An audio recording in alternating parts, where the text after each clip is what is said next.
हाम्रो एजेन्डा कसरी स्थापित हुन्छ भन्ने साथीहरू पनि हुनुहुन्छ। भारतमा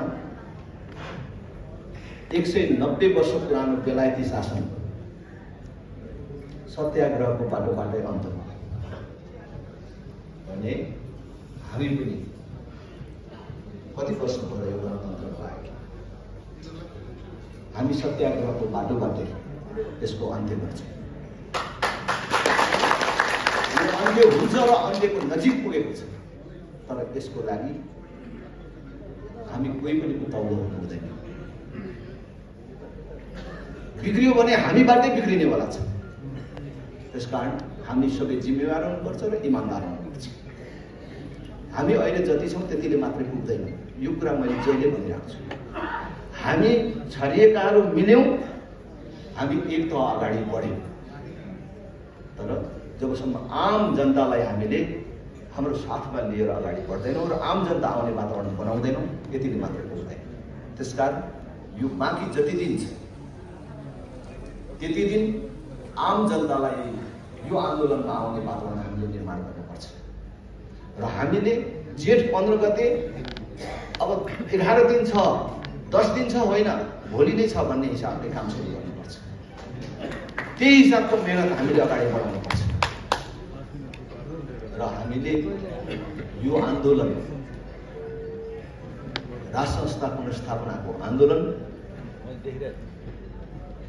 हिन्दू राष्ट्र पुनर्स्थापना गर्न चाहनेको पनि हो, संघीयता खारेज गर्न चाहनेको पनि हो, देशमा सुशासन र विकास चाहनेको पनि हो, बैंक वित्तीय सहकारी पीडित मानिसहरूको पनि हो, देशभित्रै रोजगारीको वातावरण निर्माण हुनुपर्छ भन्नेको पनि हो। र यो आन्दोलन विदेशमा रहेका गैर आवासीय नेपालीहरूको पनि हो र यो सम्पूर्ण नेपालीको साझा आन्दोलन हो भन्ने ढङ्गले हामीले आफूलाई अगाडि बढाउनुपर्छ। सब आम जनतालाई आउने ढङ्गले यो आन्दोलनलाई हामीले प्रचार गर्नुपर्छ। मेहनत गरौँ। हामी खोजाखोज गर्ने भन्दा पनि आम जनतालाई 15 गते सडकमा लाने मेहनत गरौँ। हामी अहिले त थुप्रै पार्टी र शक्तिहरू मिलेका छौँ, तर राप्रपाको मात्रै कुरा गर्यो भने पनि यो काठमाडौँ गएको चुनावमा राष्ट्रिय प्रजातन्त्र पार्टीले मात्रै प्रदेश सभामा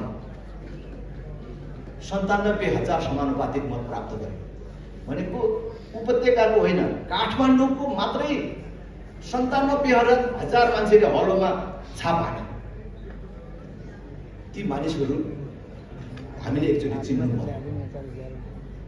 ती मानिसहरूलाई एकचोटि सडकमा आह्वान गर्नु पर्यो।